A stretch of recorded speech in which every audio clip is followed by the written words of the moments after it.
2차 세계대전이 끝날 무렵에 미국 시애틀에 있는 제항군인병원에서 참전 용사들을 위한 공연을 준비하고 있었습니다. 전쟁에 나가서 부상을 당하고 치료 중에 있고 또 장애를 얻어서 힘든 시간들을 보낸 그런 용사들에게 위로를 주고 또 기쁨과 소망을 주기 위해서 준비하는 공연입니다. 당대 최고의 희극 배우였던 지미 튜란드라는 분을 이제 섭외하려고 이제 시도를 합니다. 그분이 언제 재미있으신 분이고 또 의미 있는 그런 코믹한 공연을 하시는 분이기 때문에 섭외를 하려고 했는데 너무 바쁘어서 너무 일정이 빡빡해서 10분 정도밖에 시간을 낼 수 없다는 것이죠. 지나가는 길에 잠깐 10분 정도밖에 시간을 낼 수 없는데 괜찮겠냐고 그렇게 물어왔습니다. 그래서 전쟁 중 부상당한 분들에게는 와주시는 것만으로도 큰 위로가 될 것이라고 그렇게 말씀드리고 10분 공연하도록 그렇게 예약이 되었습니다. 이제 그분이 오셔서 10분간 공연을 합니다. 너무 즐겁게 공연을 잘해서 그곳에 있는 모든 그 참전 용사들이 밝은 모습으로 웃고 소리를 지르고 박수 치면서 공연을 이제 관람을 했습니다. 10분이 지났는데 이분이 내려오지 않습니다. 결국 공연을 1시간을 끌어갔습니다. 1시간 공연을 마쳤으니까 얼마나 그 참전 용사들이 좋아했겠습니까? 공연을 잘 마치고 내려오니까 이분을 섭외했던 의전 장교가 그렇게 물었습니다. 한 10분만 하기로 약속하지 않았습니까? 앞에 스케줄은 어떻고 또 우리도 10분 정도의 그런 출연료반이 드리지 못하는데 앞으로 어떻게 하시려고 1시간을 공연하셨습니까? 라고 물었습니다. 그랬더니 그분이 앞에 있는 이렇게 병사들을 가르쳤습니다. 맨 앞에 2명의 병사가 앉아 있었는데 그 두 분 다 한쪽 팔들을 전쟁에서 잃은 분들입니다. 근데 그분들이 처음 공연을 이제 10분간만 하라고 시작했는데 그분 두 분이 남 팔 한쪽씩을 내밀어 가지고 박수를 치면서 그 공연을 보았다는 것입니다. 그걸 보고 이분이 감동을 받아 가지고 1시간 공연을 계속했다는 것이지요. 내가 위약금도 물어야 되고 이 병원에서는 무료 공연을 한 것이 됐지만 내 인생에서 이렇게 귀한 선물은 없었습니다. 나는 이제껏 사람이 온전히 두 팔을 가지고 있는 사람만이 박수를 칠 수 있다라고 생각했었습니다. 그런데 한 손을 가진 분들이 두 분이 함께 박수를 칠 수 있다는 것, 그것을 제가 새롭게 깨닫고 인생에 대한 새로운 안목을 갖게 됐습니다. 그 이유를 설명하고 이제는 그 병원을 떠났다는 것이지요. 세상에 완벽한 사람은 없습니다. 다 부족한 사람들이죠. 물론 장점도 있고 단점도 있습니다. 그런데 우리 인생을 살면서 장점만 붙들고 교만하지 말아야 되고요. 또 단점만 바라보면서 좌절하지도 말아야 되는 것입니다.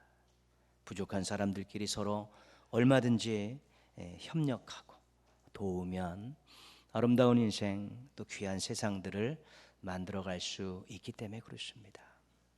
말씀으로 새로워지는 공동체라는 표를 걸고 화목한 가정, 건강한 교회를 목표로 우리가 금년도를 시작했습니다. 가족 한 명만 애쓰고 수고한다고 화목한 가정 될 수 없습니다. 교회 몇 명만 헌신하고 수고한다고 건강한 교회 될 수 없습니다.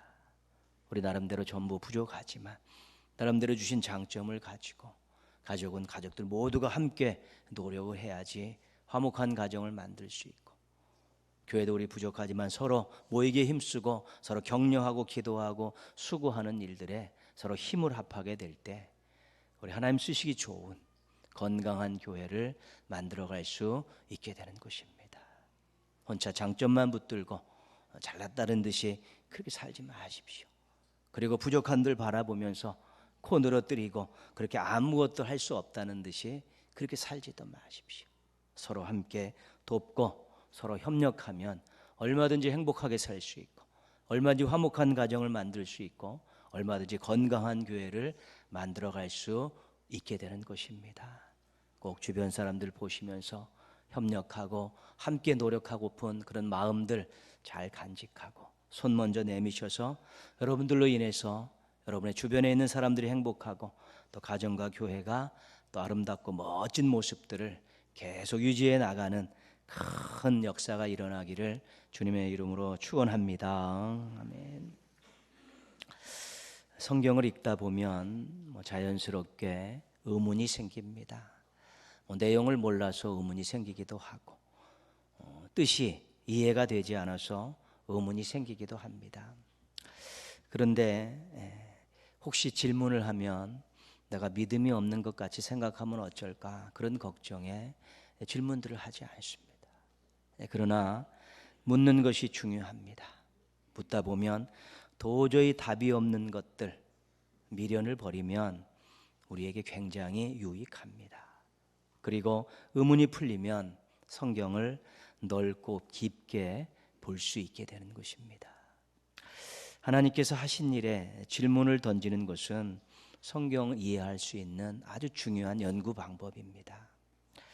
불경스럽게 하나님 하신 일에 무슨 물음표를 던지냐, 이해되지 않으면 덮어놓고 믿으면 된다, 이런 생각들은 좋은 생각들이 아닙니다. 참새가 봉황의 뜻을 알아야겠다는 마음으로 파고드는 것, 좋은 자세입니다. 안 읽고 공부 안 하고 묵상 안 하는 것이 문제지, 질문하는 것은 전혀 문제가 되지 않습니다. 오히려 유익합니다. 하나님의 마음을 알면 성경이 따뜻하게 다가옵니다. 또 하나님의 뜻을 더 많이 알게 되면 성경이 재미있고 의미 있게 다가오는 것입니다. 관심도 안 갖고 질문도 안 준, 그 속에서 하나님의 마음을 알고 하나님의 뜻을 점점 많이 알아가게 될 때 성경이 친구가 되는 것이고, 그 안에서 정말로 금맥을 찾아내는 기쁨을 맛볼 수 있는 것입니다. 하나님께서 왜 선악과를 만드셨을까? 그 뜻을 오해하면 인간의 죄의 원인을 하나님께 돌리게 되는 것이지요. 하나님이 왜 선악과를 만드셔서 인간이 그걸 따먹고 범죄하게 했는가? 하나님의 뜻을 오해하면 그 인간의 죄의 원인이 하나님께 있게 되는 것입니다. 그러나 선악과는 하나님께서 축복을 주신 후에 주신 명령이다. 우리에게 자유의지를 주셨다는 표지다. 우리가 교만하지 않게, 죄짓지 않게 안전장치로 주신 것이다. 이런 하나님의 깊은 뜻을 알게 되면 하나님의 사랑에 대해서 더 많이 알게 되는 것입니다. 하나님께서 왜 아브라함이 100세가 되어서야 이삭을 주셨을까? 생명의 주관자이신 하나님께서 얼마든지 주실 수 있는데 왜 100세까지 질질 끌다가 주셨을까? 그 뜻을 잘 알지 못하면 하나님은 인간을 골탕 먹이시는 하나님이라고 생각할 수도 있는 것입니다. 그러나 그 뜻을 잘 알게 되면 우리가 믿음이 무엇인가에 대해서 정확히 알게 되는 것이죠. 인간의 모든 소망이 끝난 그 자리에서 하나님을 바라보는 것, 그것이 믿음이라는 것입니다. 도저히 인간이 할 수 없다는 모든 것들을 다 내려놓는 나이가 100세였지 않습니까? 이제 우리는 할 수 없더라. 그러나 그때 하나님의 약속을 믿고 기다렸을 때 하나님께서 그 일을 하시면서 믿음이라는 것이 도대체 어떤 것인가를 우리들에게 또 알려주시는 것입니다. 오늘 말씀은 애굽에서 있었던 10재앙 가운데 8번째 재앙인 메뚜기 재앙에 대한 내용입니다. 오늘 이 메뚜기 재앙 내용을 더 살피려고 하는 것은 아닙니다. 하나의 모형이 있기 때문에 그렇습니다. 하나님께서 호렙산 떨기나무에서 애굽을 떠나서 40년 동안 목자 생활을 하면서 자숙하고 훈련을 하고 있던 모세를 부르셔서 그에게 사명을 주셨습니다. 애굽에 가서 내 백성을 이끌어내라. 모세가 도저히 할 수 없다고 손사래를 치고 고개를 절레절레 흔들고 뒷걸음쳤습니다. 하나님의 그 제안을, 하나님 주신 사명을 못하겠다고 거절을 한 것입니다. 그때 하나님께서 모세를 설득합니다. 내가 너와 함께 하겠다. 그리고 하나님께서 모세에게 하나님의 이름을 가르쳐 주셨습니다. 나는 스스로 있는 자다. 그리고 모세에게 능력을 주셨습니다. 그리고 모세에게 동역자인 아론을 붙여주셨습니다. 어떻게 보면 설득하는 것 치고는 모든 선물 세트를 다 안겨줘 버린 것이지요. 너 못할 것 같냐? 내가 함께 할 거야. 내 이름이 이거고 내가 너에게 능력을 주고 너에게 동역자를 줘. 가. 하나님께서 모세에게 모든 것들을 구비시켜주고 모세를 이제 보내게 되는 것입니다.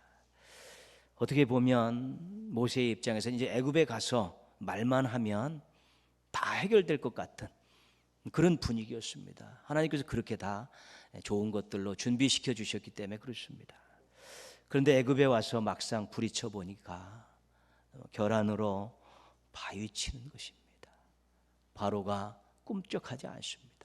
오히려 더 완강하게 버티고 또 그가 또 백성들과 그 모세와의 사이에 그런 또 이렇게 갈등이 일어나도록 아주 또 술수를 쓰고 그렇게 합니다. 그 백성들이 노역이 심해지니까 모세를 원망하는 것이 장난이 아닙니다. 곧 될 것 같아서 하나님의 설득을 받고 곧 될 것 같아서 왔는데 와서 보니까 아무것도 아닙니다. 어쩌면 모세는 이렇게 생각할지 모릅니다. 내가 이제 애굽에 가서 바로에게 이야기하면 바로가 허락할 거다. 허락 안 하면 하나님께서 한 방에 때려 눕히셔서 그를 꺾으실 것이다. 그런 생각을 아마 가지셨을 것입니다. 그런 분위기였기 때문에 그렇습니다. 그런데 하나님께서는 애굽에서 긴 호흡을 가지셨습니다. 여기서 의문이 하나 생깁니다. 하나님은 왜 재앙을 10개나 사용하셨을까? 한편 생각하면 하나님께서 한 방에 바로를 때려 눕히실 만한 능력이 없으신 걸까? 오해를 불러일으킬 수 있는 소지가 있는 것이고요. 10번 찍어 안 넘어가는 나무 없다는 교훈을 주시기 위해서 그런 건 아닌가? 나름대로 이런 생각들이 오고 있죠. 오늘 그 이야기를, 그 대답을 한번 나누고자 하는 것입니다. 하나님께서는 치밀한 계획과 분명한 목적을 갖고 열 재앙을 내리셨습니다. 오늘 1절 말씀 보시면요, 여호와께서 모세에게 이르시되 바로에게 들어가라. 내가 그의 마음과 그의 신하들의 마음을 완강하게 함은. 어떤 계획을 짜셨냐면 하나님이 재앙을 한 가지씩 내릴 때마다 바로와 그 신하들이 고집스럽게 버티는 것입니다. 그들의 마음을 완악하게 만들어 버리는 거예요. 고집스럽게 만드는 것이지요. 그래서 계속해서 재앙이 가지만 계속 버티면서 거절하는 그런 일들이 반복적으로 일어나도록 하나님께서 바로의 마음과 신하들의 마음을 아주 눌러놓으신 것입니다. 이 고집스러운 마음은 어떤 마음이냐면 자신의 체면과 이익만 생각하는 마음입니다. 바로의 입장에서 지금 종들을 거느리고 있습니다. 이들을 엄청난 노동력을 이용해서 성도 짓고 여러 가지 일들을 하고 있는데 이들을 데려가겠다는 것입니다. 그러면 한 나라에서 엄청나게 많은 숫자의 노동력이 빠지는 것입니다. 성경의 숫자는 장정만 60만이라고 했는데 그 엄청난 노동력이 애굽에서 빠져나가지 않습니까? 그러면 자기 나라의 경제에 엄청나게 손해가 생길 수밖에 없기 때문에 그걸 생각하면 도저히 보낼 수 없는 것입니다. 바로는 그 당시 그 고대 근동의 패권 국가입니다. 패권 국가의 군주 아니면 왕 아닙니까? 그런데 알지 못하는 종살이하고 있는 그 민족의 한 우두머리가 와서 자기가 섬기는 신의 이름을 대면서 우리 신이 내달라고 그랬다, 내줘라, 그렇게 이야기하는데 자기가 그것들을 내주면 바로의 체면이 말이 아닌 것입니다. 도저히 그 체면으로 내줄 수 없기 때문에 이익을 생각하고 체면을 생각하는 그 바로와 신하들의 마음을 완강하게 하니까 재앙이 올 때마다 계속해서 여러 가지 핑계와 이유를 대면서 버텨냈기 때문에 10번의 재앙이 이어질 수밖에 없었다는 것이죠. 능력이 없어서 그러신 것이 아니라 다른 속 깊은 뜻이 있기 때문에 바로의 마음을 통해서 그런 일들이 계속 진행되도록 하신 것입니다. 악한 마음이 계속 유지되는 것은 일종의 심판입니다. 하나님께서 악한 자들을 심판하시는 방법, 때려 눕히는 방법도 있지만 그 악한 마음을 계속 유지시키시는 것입니다. 회개는 뭡니까? 회개는 은혜입니다. 죄를 지었던 자신의 모든 것들을 하나님 앞에 다 내놓고 돌 같은 마음을 내놓고 살과 같은 마음으로 바꾸는 엄청난 일이게 하나님께서 그 회개를 받으시면서 그 마음을 새롭게 만들어 주시는 것입니다. 근데 악한 마음이 계속 유지되도록 놔두면 결국에 가서는 멸망당할 수밖에 없는 것입니다. 부정적인 마음, 음란한 마음, 미운 마음, 탐욕스러운 마음, 이런 것들이 계속 유지되면 나중에는 습관이 되는 것입니다. 악한 세력들이, 사탄이 신앙인들을 무너뜨리는 여러 가지 방법 중에 한 가지가 나쁜 습관을 들이게 하는 것입니다. 이 나쁜 습관 들이고 나쁜 마음이 계속해서 유지되어지면 그냥 내버려둬도 그 늪에서 허우적거리다가 결국은 신앙인의 품위도 잊어버리고 신앙도 잃어버리는 그런 지경에 이르게 되기 때문에 그렇습니다. 그래서 우리에게는 악한 마음, 나쁜 마음이 있을 때 이것을 빨리 십자가 밑에 들고 나아가서 눈물 바람하면서 부르짖으면서 쏟아내고 변화시키지 않으면, 이것이 지속되면 나중에는 자신이 빠져나올 수 없는 늪에 빠져가지고 신앙의 맛도 잊어버리고 신앙의 능력도 잊어버리고 여러 가지 많은 것이 형식화되어져 버리고 세상에 나가서 남모르게 즐기면서 그것을 잊으려는 그런 엉뚱한 삶의 모습들이 나올 수밖에 없게 되는 것입니다. 조심해야 되고 조심해야 되는 것입니다. 10배의 재앙이 계속 이어집니다. 오늘 8번째 재앙 내는데 똑같습니다. 패턴은 모세가 가서 이야기하면 안 돼. 그러면 또 재앙을 내리면 또 이 핑계 저 핑계 대고 또 다른 조건 하나 내세우면서 안 돼. 이것이 계속 악순환되어져 가는 것입니다. 여러분, 이 악순환되어져 가는 것을 애굽 사람의 입장, 바로와 신하들과 애굽 사람의 입장에서 보면 죽을 맛입니다. 열대를 맞는 것인데 강도가 점점 세지는 것입니다. 한 번 맞고 끝나고 말죠. 그냥 열대를 강도가 세게 계속해서 맞으면 사람 미쳐버리는 것입니다. 애굽 사람의 입장에서는 견딜 수 없는 그런 일들입니다. 이스라엘 모세와 이스라엘 백성들의 입장에서 보면요, 곧 나갈 것 같습니다. 곧 나갈 것 같은데 왔는데 한 번 재앙이 끝냈는데 좌절됩니다. 두 번 좌절됩니다. 세 번 좌절됩니다. 네 번 좌절됩니다. 그것도 정말 견디기 힘든 거 아니겠습니까? 될 것 같은데 계속해서 좌절되는데 나중에 끝에 가서는 하나님이 바로에게 지시는 것 아닌가, 신앙적인 회의가 질 정도의 이 9번의 이 반복적인 좌절, 실패, 실망, 이런 것들도 실은 쉽게 견디기 어려운 것입니다. 하나님께서는 애굽에게도 심한 고통을 반복적으로 계속해서 당하게 하시고 이스라엘 백성들에게 심한 좌절감들을 계속해서 반복적으로 당하게 하시는 이 방법을 지금 쓰고 계신 것입니다. 왜 그러셨을까? 2절 말씀입니다. 2절 말씀 같이 읽겠습니다. 내게 내가 애굽에서 행한 일들, 곧 내가 그들 가운데에서 행한 표징을 내 아들과 내 자손의 귀에 전하기 위함이라. 너희는 내가 여호와인 줄을 알리라. 아멘. 하나님이 어떤 분이신가를 제대로 알려주시겠다는 것입니다. 그들이 오랜 세월 좌절하고 고통하고 실망하는 것보다 하나님을 제대로 아는 것이 훨씬 더 중요하기 때문에 그런 것이죠.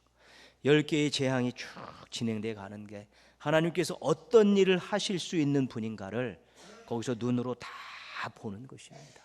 물론 자기들이 원하는 일들은 일어나지 않았습니다. 그러나 그 하나하나의 과정 속에서 하나님이 얼마나 대단하신 분이고 하나님이 얼마나 능력 있는 분이신가를 깨달아 알고 그것들을 자손들에게까지 전하게 하기 위해서 그랬다는 것입니다. 바로는 애굽의 신과 같은 존재입니다. 나일강은 애굽 사람들에게 생명의 원천입니다. 그리고 10장에 등장했던 그런 곤충들, 짐승들은 전부 애굽들이 섬기는 잡신들입니다. 다. 하나님께서 그 모든 자연 만물을 마음껏 조정하시면서 재앙을 내리시는 것들을 보는 것이죠. 하나님이 창조주 하나님이시고, 하나님이 바로보다도 위대하신 분이고, 잡신들은 비교도 할 수 없는 분이라는 것들을 이스라엘 백성들과 그 자손에게 알려주시기 위한 것입니다.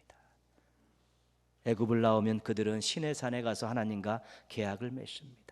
언약을 맺는데, 하나님은 이스라엘 백성들은 잘 알지만 이스라엘 백성들은 하나님 잘 모릅니다. 그들에게 하나님이 어떤 분이고 어떤 능력을 가지고 계신 분이 자신들을 애굽에서 구원했는가를 분명히 알려주기 위한 그러한 지루한 그러한 일들을 계획하신 것입니다. 하나님을 제대로 알고 고백하고 믿어야 딴소리하지 않는 것입니다. 하나님을 제대로 알고 믿고 고백해야지만이 헛짓거리하지 않게 되는 것입니다. 하나님을 제대로 알고 고백하고 믿어야 하나님의 뜻을 받들며 살 수 있게 되는 것입니다. 때로는 여러분, 우리들이 살면서 어려운 일들이 많이 있습니다. 그때 우리가 정말 하나님이 무슨 뜻을 여기에 담아 놓으셨을까? 내가 여태까지 믿고 섬겼던 하나님은 어떤 분인가에 대한 질문이 필요한 것입니다. 여태까지 내가 믿고 섬겼던 하나님이 이 정도의 어려움을 극복하게 하지 못하실까? 극복하실 수 있는 능력을 갖고 계신 분이라고 믿으면 하나님은 이 일을 통해서 나에게 무엇을 주시길 원하시는 것일까? 이런 신앙적이고 생산적인 질문들을 던질 수 있는 것입니다. 우리의 삶 속에서 일어나는 여러 가지 일 가운데 하나님의 숨은 뜻 한 가지는 하나님을 제대로 알려주시겠다는 것입니다. 하나님을 온전히 새롭게 알려주시려는 하나님의 뜻이 담겨 있는 것입니다. 하나의 어려움을 이겨낼 때 우리가 하나님에 대한 새로운 면을 보고, 어떤 일들을 계획하고 진행해 나가서 그 일을 완성했을 때 도와주시는 하나님을 통해 하나님에 대한 새로운 고백들을 가지게 될 때 우리 신앙이 더 뜨거워지고 우리의 신앙의 폭이 더 넓어지며 하나님에 대한 신실함이 더 굳건해지기 때문에 우리에게 큰 복이 되고 유익이 될 수 있게 되는 것입니다. 그래서 하나님 알아가기, 이것은 하나님의 뜻 가운데 담겨 있는 아주 중요한 것입니다. 나의 힘이신 여호와여, 내가 주를 사랑하나이다. 여호와는 나의 목자시여 내게 부족함이 없으리이다. 이 고백들은 전부 고난의 삶을 살았던 다윗에게서 나온 것입니다. 그가 왕에 대해서 호화호식하면서 그렇게 나온 고백들이 아니라 목동 생활을 하면서 도망자 생활을 하면서 또 여러 가지 많은 반역에 의해서 힘든 삶을 살아가는 가운데에서 나왔던 고백이 나의 힘이신 하나님이여 나의 목자 되신 하나님이라는 하나님에 대한 고백이라는 것입니다. 그래서 우리의 일상에서 때로는 어려움을 이겨내면서 또한 좋은 계획들을 이루어가면서 여기에는 하나님의 또한 하나님의 알려주시기 위한 새로운 뜻이 있다라고 우리가 그렇게 가능성을 열어놓으면 우리가 어려움들을 잘 이겨낼 수 있고요. 어떤 일을 진행해 가면서 소망을 가지고 기대를 가지고 잘 버텨낼 수 있게 되는 것입니다. 출애굽기 14장 4절 말씀을 읽어드리겠습니다. 내가 바로의 마음을 완악하게 한즉 바로가 그들의 뒤를 따르리니 그와 그의 온 군대로 말미암아 영광을 얻어 애굽 사람들이 나를 여호와인 줄 알게 하리라. 출애굽한 이스라엘 백성들을 바로가 군대를 보내 쫓아옵니다. 그때 주신 말씀입니다. 내가 애굽의 군대를 수장시키겠다는 것이지요. 열지향도 마찬가지고 홍해에서 애굽 군대를 수장시키는 것도 마찬가지인데 거기 하나님의 어떤 뜻이 담겨 있냐면 선교 차원의 아주 귀한 뜻이 담겨 있습니다. 애굽 사람들이 나를 알게 하리라는 것입니다. 열지향을 통해서 또 애굽 홍해에서의 그러한 엄청난 그런 비난의 비극의 현실을 통해서 애굽 사람들이 하나님은 우리가 믿는 신들보다도 훨씬 더 위대하신 분이라는 것들을 알려주기 위한 하나님의 뜻이 있었다는 것입니다. 그때는 우리가 실패했습니다. 그런데 우리가 하나님께서 우리를 재기시켜 주시는 그 과정을 통해서 누군가 옆에서 그것을 보고 하나님이 어떤 분인가를 알게 된다면 놀라운 일인 것 아니겠습니까? 우리가 때는 고난의 가운데 있다가 하나님 우리를 회복시켜 주시는 그 회복의 모습을 보면서 주변에 믿지 않는 사람들이 하나님으로 알 수 있다면 그것 얼마나 대단한 일입니까? 우리가 사람들에게 복음을 전하기 위해서 차도 사주고 식사도 대접하고 선물도 하면서 그렇게 예수님을 전하고 복음을 전하는데 우리의 어려움 속에서 힘듦 속에서 우리가 다시 재기하고 회복되는 그 모습 속에서 누군가 하나님을 알 수 있다라는 가능성을 우리가 열어놓고 있으면 실패하면서 재기하는 그 순간까지, 고난 가운데에서 다시 회복되는 그 순간까지 우리가 잘 버텨낼 수 있게 되는 것입니다. 우리의 일상의 삶에서 하나님께서는 때로는 하나님 알리기라는 하나님의 뜻이 있다는 것을 우리가 가능성을 열어놓고, 내 삶을 통해서, 나의 힘든 삶을 통해서, 나의 재기의 삶을 통해서, 또는 내가 하는 일을 통해서 누군가 하나님을 알 수 있다면, 그런 가능성을 열어놓을 때 우리가 더 집중해서 일할 수 있고, 성실하게 일할 수 있고, 정직하게 또 일할 수 있게 되는 것입니다. 매일매일 살아갑니다. 또 주시는 시간, 우리가 하나님 부르실 때까지 살아갑니다. 우리의 일상의 삶에서 어떤 일을 통해서, 당하는 일들을 통해서, 하는 일들을 통해서 하나님을 더 깊이 알 수 있다, 하나님을 알릴 수 있다 라는 이러한 새로운 가능성들을 활짝 열어놓으시고, 여러분 정말 멋지고 아름답게 또 진실하게 그렇게 사십시오. 그 인생의 삶을 통해서 하나님을 더 깊이 알아가시고 하나님을 널리 알린다면 우리의 인생이 정말 멋지고 아름답고 행복한 인생이 되지 않겠습니까? 우리의 삶 속에 두어있는 하나님의 깊은 뜻, 하나님 알아가기, 하나님 알리기, 이런 부분들 기억하시면서 여러분의 삶이 더 알차지고 멋져지시기를 주님의 이름으로 축원합니다. 기도하겠습니다.